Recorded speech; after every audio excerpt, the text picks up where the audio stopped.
성도 여러분 반갑습니다. 오늘도 우리 주님과 동행하는 복되고 즐거운 하루가 된 줄로 믿습니다. 이 시간 우리가 함께 은혜를 나눌 본문 말씀 신약성경 마태복음 28장입니다. 마태복음 28장 1절부터 10절까지에 있는 말씀 봉독합니다.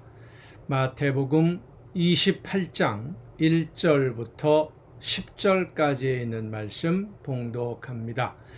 안식일이 다 지나고 안식 후 첫날이 되려는 새벽에 막달라 마리아와 다른 마리아가 무덤을 보려고 갔더니 큰 지진이 나며 주의 천사가 하늘로부터 내려와 돌을 굴려내고 그 위에 앉았는데 그 형상이 번개 같고 그 옷은 눈같이 희건을 지키던 자들이 그를 무서워하여 떨며 죽은 사람과 같이 되었더라. 천사가 여자들에게 말하여 이르되 너희는 무서워하지 말라. 십자가에 못 박히신 예수를 너희가 찾는 줄을 내가 아노라. 그가 여기 계시지 않고 그가 말씀하시던 대로 살아나셨느니라. 와서 그가 누우셨던 곳을 보라. 또 빨리 가서 그의 제자들에게 이르되 그가 죽은 자 가운데서 살아나셨고 너희보다 먼저 갈릴리로 가시나니 너희가 거기서 배우리라 하라. 보라 내가 너희에게 일렀느니라 하거늘 그 여자들이 무서움과 큰 기쁨으로 빨리 무덤을 떠나 제자들에게 알리려고 다름질할세 예수께서 그들을 만나 이르시되 평안하냐 하시거늘 여자들이 나아가 그 발을 붙잡고 경배하니 이에 예수께서 이르시되 무서워하지 말라. 가서 내 형제들에게 갈릴리로 가라 하라. 거기서 나를 보리라 하시니라. 아멘. 도저히 있을 수 없는 일이 예수님이 말씀하셨지만 정말 그런 일이 이루어지리라고 생각한 사람 아무도 없었던 것을 오늘 본문 말씀을 보면 알 수 있습니다. 죽은 사람이 다시 살아난다. 그것도 잠깐이 아니라 3일 동안 무덤에 있던 사람이 다시 살아난다. 있을 수 없는 일이죠. 상상할 수도 없는 일입니다.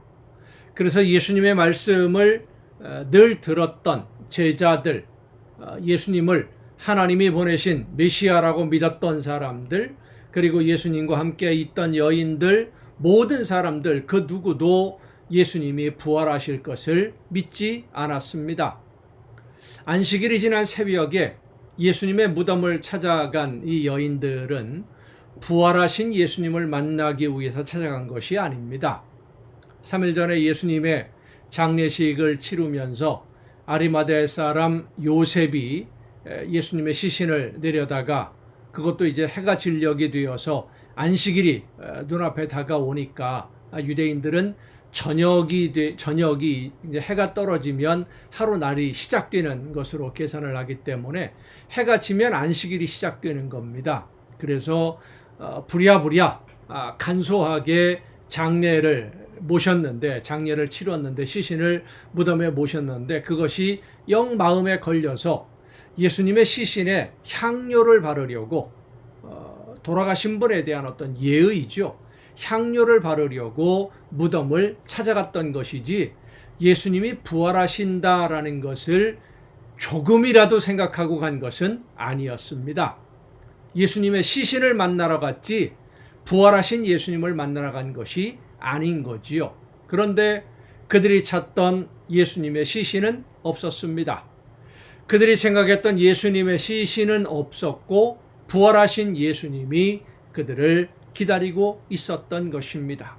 오늘도 많은 사람들이 무덤에 있는 예수님을 찾아갑니다. 무슨 말씀이냐 하면 상식적으로 이해할 수 있는 것만, 내가 알아들을 수 있는 것만 믿으려고 합니다. 있을 수 없는 일, 내가 이해할 수 없고 믿어지지 않는 일들은, 내 상식으로 이해가 안 되는 일들은 믿지 않으려고 합니다. 예수님이 이미 말씀해 주셨음에도 불구하고 믿지 않았던 제자들처럼 오늘도 예수님의 부활을 알고 있으면서도 믿지 않는 사람들이 참 많습니다. 심판의 그날을 믿지 않는 사람들 너무나 많습니다. 예수님을 믿는다고 하면서도 심판을 믿지 않는다. 이게 말이 안 되는 것 같지요? 그런데 그런 사람들 너무 많습니다. 예수님을 통해서 내가 구원받는 것만 생각을 하지, 구원받은 사람이 이 세상을 살아간 삶의 열매, 성령의 역사하심에 순종한 그 열매로 인하여 하나님 앞에서 심판받는 것은 생각하지 않거든요. 그런 사람들 많습니다. 엉망으로 신앙생활하는 것이죠. 여러분은 어떻습니까? 부활하신 예수님을 믿습니까? 정말로 부활하신 예수님이 여러분의 삶을 인도하고 계심을 여러분 믿으십니까? 지식으로 알고 있는 것은 아무 소용이 없어요. 믿어야 됩니다. 아는 것과 믿는 것은 다릅니다. 안다고 다 믿는 것이 아닙니다.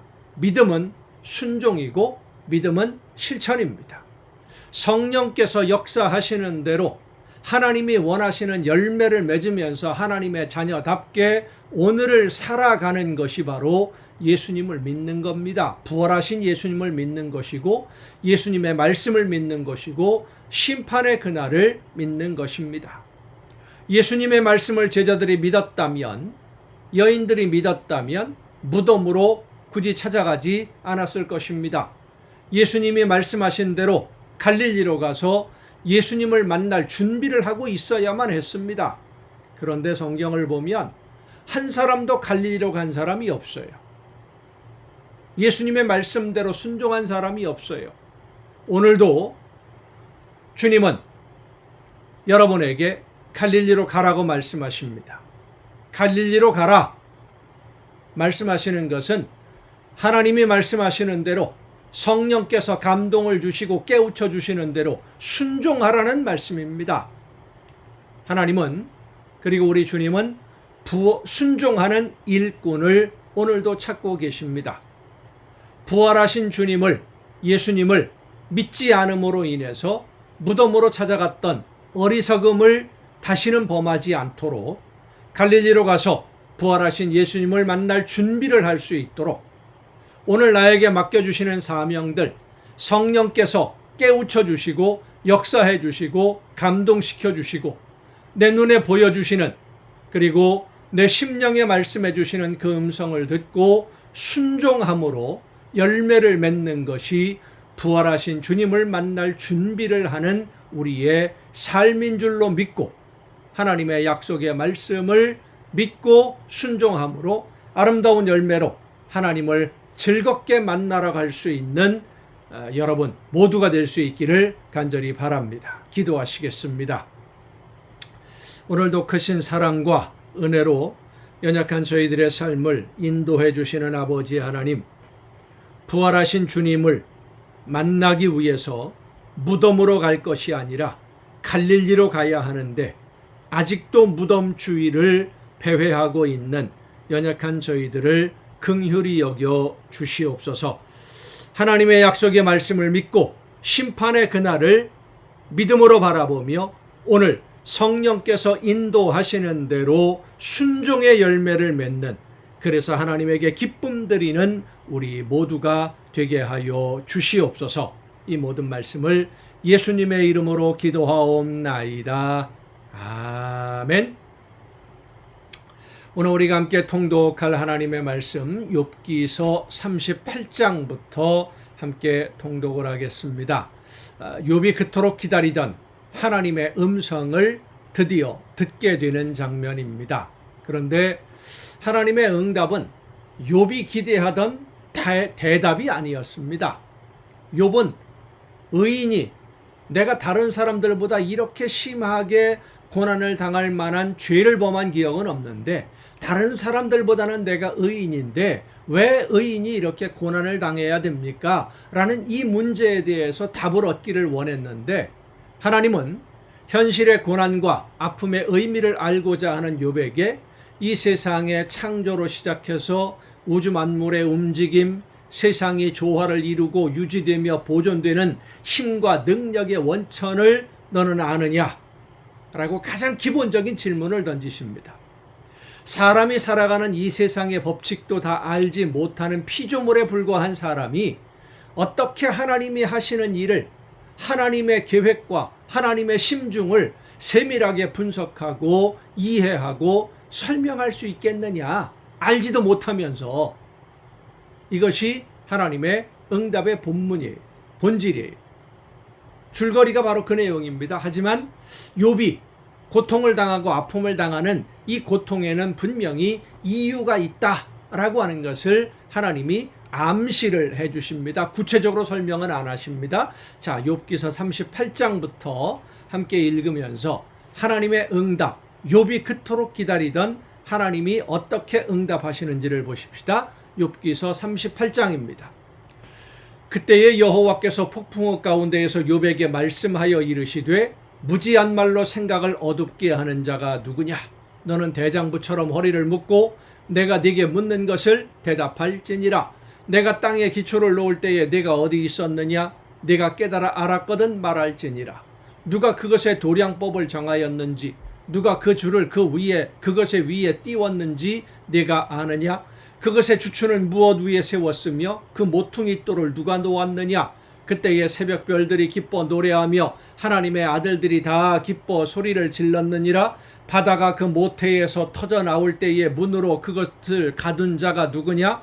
그때에 내가 구름으로 그 옷을 만들고 흑암으로 그 강보를 만들고 한계를 정하여 운배장을 지르고 이르기를 내가 여기까지 오고 더 넘어가지 못하리니 네 높은 파도가 여기서 그칠지니라 하였노라. 그러니까 파도가 육지로 넘어오지 못하게 한 그 이유를 어떻게 그렇게 했는지 너 아느냐?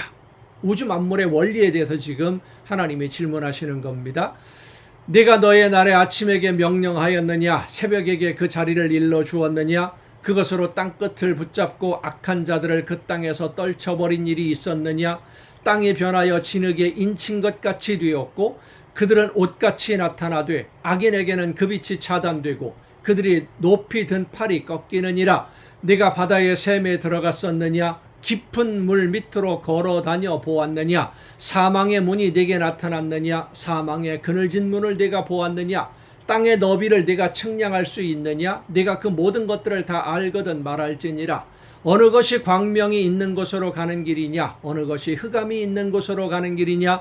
너는 그의 지경으로 그를 데려갈 수 있느냐? 그의 집으로 가는 길을 알고 있느냐? 내가 아마도 알리라. 내가 그때에 태어났으리니 너의 횟수가 많음이니라. 내가 눈 곳간에 들어갔었느냐? 우박 창고를 보았느냐? 내가 환난 때와 교전과 전쟁의 날을 위하여 이것을 남겨두었노라. 광명이 어느 길로 뻗치며 동풍이 어느 길로 땅에 흩어지느냐? 누가 홍수를 위하여 물길을 터주었으며 우레와 번갯길을 내어주었느냐? 누가 사람 없는 땅에 사람 없는 광야에 비를 내리며 황무하고 황폐한 토지를 흡족하게 하여 연한 풀이 돋아나게 하였느냐? 비에게 아비가 있느냐? 이슬방울은 누가 낳았느냐? 얼음은 누구의 태에서 났느냐? 공중의 서리는 누가 낳았느냐? 물은 돌같이 굳어지고 깊은 바다의 수면은 얼어붙느니라. 네가 묘성을 메어 묶을 수 있으며 삼성의 띠를 풀 수 있겠느냐? 너는 별자리들을 각각 제때에 이끌어낼 수 있으며 북두성을 다른 별들에게로 이끌어갈 수 있겠느냐? 내가 하늘의 궤도를 아느냐? 하늘로 하여금 그 법칙을 땅에 베풀게 하겠느냐? 내가 목소리를 구름에까지 높여 넘치는 물이 내게 덮이게 하겠느냐? 내가 번개를 보내어 가게 하되 번개가 내게 우리가 여기 있나이다 하게 하였느냐? 가슴속의 지혜는 누가 준 것이냐? 수탉에게 슬기를 준 자가 누구냐? 누가 지혜로 구름의 수를 세겠느냐? 누가 하늘의 물주머니를 기울이겠느냐? 티끌이 덩어리를 이루며 흙덩이가 서로 붙게 하겠느냐? 내가 사자를 위하여 먹이를 사냥하겠느냐? 젊은 사자의 식욕을 채우겠느냐? 그것들이 굴에 엎드리며 숲에 앉아 숨어 기다리느니라. 까마귀 새끼가 하나님을 향하여 부르짖으며 먹을 것이 없어서 허우적거릴 때에 그것을 위하여 먹이를 마련하는 이가 누구냐? 그러니까 이 세상 만물이 어떻게 창조되었고 지금 이 세상이 움직여가는 그 자연 만물의 모든 조화가 어떻게 이루어지는지 그 이유를, 그 힘을 내가 아느냐라는 것이죠. 그것도 모르면서 뭘 하나님이 하시는 일에 대해서 이러쿵저러쿵 하느냐 이거예요. 39장입니다. 산염소가 새끼 치는 때를 내가 아느냐? 암사슴이 새끼 낳는 것을 내가 본 적이 있느냐? 그것이 몇 달 만에 만삭되는지 아느냐? 그 낳을 때를 아느냐? 그것들은 몸을 구부리고 새끼를 낳으니 그 괴로움이 지나가고 그 새끼는 강하여져서 빈들에서 크다가 나간 후에는 다시 돌아오지 아니하느니라. 누가 들나귀를 놓아 자유롭게 하였느냐? 누가 빠른 나귀에 매인 것을 풀었느냐?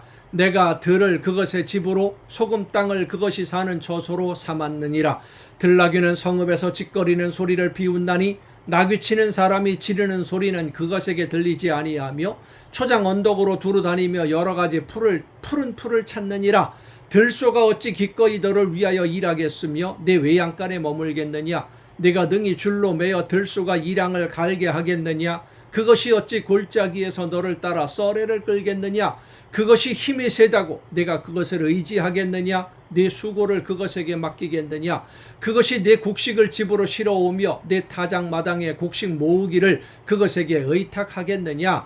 타조는 즐거이 날개를 치나 학의 깃털과 날개 같겠느냐? 그것이 알을 땅에 버려두어 흙에서 더워지게 하고 발에 깨어질 것이나 들짐승에게 밟힐 것을 생각하지 아니하고 그 새끼에게 모질게 대함이 제 새끼가 아닌 것처럼 하며 그 고생한 것이 헛되게 될지라도 두려워하지 아니하나니 이는 하나님이 지혜를 베풀지 아니하셨고 총명을 주지 아니함이라.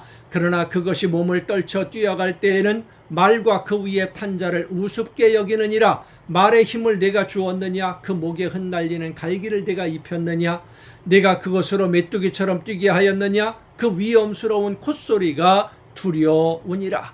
그것이 골짜기에서 발굽질하고 힘있음을 기뻐하며 앞으로 나아가서 군사들을 맞되 두려움을 모르고 겁내지 아니하며 칼을 대할지라도 물러나지 아니하니 그의 머리 위에서는 화살통과 빛나는 창과 투창이 번쩍이며 땅을 삼킬 듯이 맹렬히 성내며 나팔 소리에 머물러 서지 아니하고 나팔 소리가 날 때마다 힝힝 울며 멀리서 싸움 냄새를 맡고 지휘관들의 호령과 외치는 소리를 듣느니라. 매가 떠올라서 날개를 펼쳐 남쪽으로 향하는 것이 어찌 내 지혜로 말미암음이냐?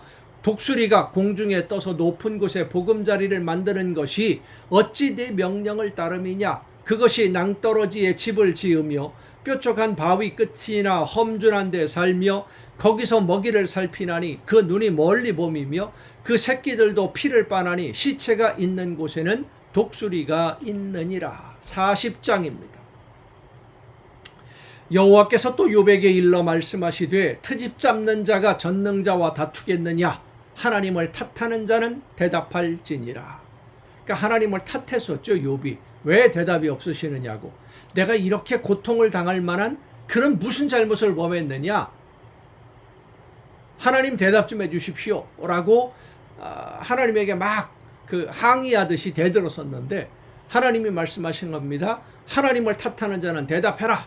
네가 아는 것, 내가 물어본 것, 질문한 것 대답 좀 해봐라. 3절입니다. 욥이 여호와께 대답하여 이르되 보소서 나는 비천하오니 무엇이라 주께 대답하리이까? 손으로 내 입을 가릴 뿐이로소이다. 내가 한 번 말하여 싸운즉 다시는 더 대답하지 아니하겠나이다. 그때에 여호와께서 폭풍우 가운데서 욥에게 일러 말씀하시되 너는 대장부처럼 허리를 묶고 내가 네게 묻겠으니 내게 대답할지니라. 네가 내 공의를 부인하려느냐? 네 의를 세우려고 나를 악하다 하겠느냐? 네가 하나님처럼 능력이 있느냐? 하나님처럼 천둥소리를 내겠느냐? 너는 위엄과 존귀로 단장하며 영광과 영화를 입을지니라. 너의 넘치는 노를 비우고 교만한 자를 발견하여 모두 낮추되 모든 교만한 자를 발견하여 낮아지게 하며 악인을 그들의 처소에서 짓밟을지니라. 그들을 함께 진토에 묻고 그들의 얼굴을 싸서 은밀한 곳에 둘지니라. 그리하면 네 오른손이 너를 구원할 수 있다고 내가 인정하리라. 이제 소같이 풀을 먹는 배의 못을 볼지어다. 내가 너를 지은 것 같이 그것도 지었느니라. 그것의 힘은 허리에 있고 그 뚝심은 배의 힘줄에 있고 그것이 꼬리치는 것은 백향목이 흔들리는 것 같고 그 넓적다리 힘줄은 서로 얽혀 있으며 그 뼈는 놋관 같고 그 뼈대는 쇠 막대기 같으니 그것은 하나님이 만드신 것 중에 으뜸이라. 그것을 지으신 이가 자기의 칼을 가져오기를 바라노라. 모든 들짐승이 뛰노는 산은 그것을 위하여 먹이를 내느니라. 그것이 연잎 아래에나 갈대 그늘에서나 늪 속에 엎드리니 연잎 그늘이 덮으며 시내버들이 그를 감싸는도다. 강물에 소용돌이 칠지라도 그것이 놀라지 않고 요단 강물이 쏟아져 그 입으로 들어가도 태연하니 그것이 눈을 뜨고 있을 때 누가 능히 잡을 수 있겠으며 갈고리로 그것의 코를 꿰일 수 있겠느냐. 그러니까 이 욥기서를 읽어보면 욥이 처음부터 하나님 앞에 하나님 나 억울합니다 라고 항변하는 그런 모습은 없습니다. 빈손으로 왔으니까 하나님이 모든 것을 가져가신다고 하더라도 하나님께 영광 돌리겠습니다. 이렇게 있던 욥이 왜 하나님 앞에 항변하면서 어떻게 보면 대드는 것처럼 따지는 것처럼 나는 이렇게 고난을 당하고 벌을 받을 만한 자기가 생각하는 그런 벌, 고통을 받을 만한 그런 죄를 범한 일이 없는데 왜 나에게 이렇게 하십니까? 이렇게 된 것은 그의 친구들이 와서 욥과 논쟁을 벌이면서 점점 더 감정이 격해졌기 때문입니다. 여러분 오늘도 우리가 신앙생활을 하면서 욥의 친구들처럼 그렇게 공격하고 판단하는 것도 조심해야 됩니다만은 욥처럼 다른 사람들이 뭐라고 한다고 해서 내 감정이 격해져서 그 감정의 분노의 방향을 하나님에게로 돌리면 안 됩니다. 원망의 방향을 하나님에게로 돌리면 안 됩니다. 하나님이 분명히 계획하시는 일이 있고 우리의 삶을 통해서 이루기를 원하시는 일들이 있는데 우리가 그것을 깨닫지 못하는 거지요. 처음에 욥이 하나님 앞에 기도했던 것처럼 하나님 이 고난, 아픔 혹은 무거운 짐들 이런 일들을 통해서 내가 무엇을 깨달아 알아야 되고 내가 무엇을 하기를 원하십니까? 그 간구를 해야 됩니다. 성령께서 도와주시기를 위해서 감정적으로 격분되게 되면 결국 그 원망이 하나님에게 향하게 되고 하나님을 원망하는 모습으로 보여질 수 있고 그렇게 나타날 수 있는 거예요. 그것을 사탄은 또 이용한다는 사실을 여러분 잊지 마시고 늘 판단하는 것도 조심하고 판단받을 때도 감정적으로 너무 분노하지 아니하도록 스스로 조심하며 하나님의 음성을 기다리는 여러분 모두가 될 수 있기를 바랍니다. 그것이 가장 지혜롭게 오늘을 이겨내는 방법인 줄로 믿습니다. 오늘도 여러분 수고 많으셨습니다. 내일 또 정한 이 시간 이 가정 예배를 통해서 여러분 모두 함께 다시 만날 수 있기를 바랍니다. 내일 뵙겠습니다.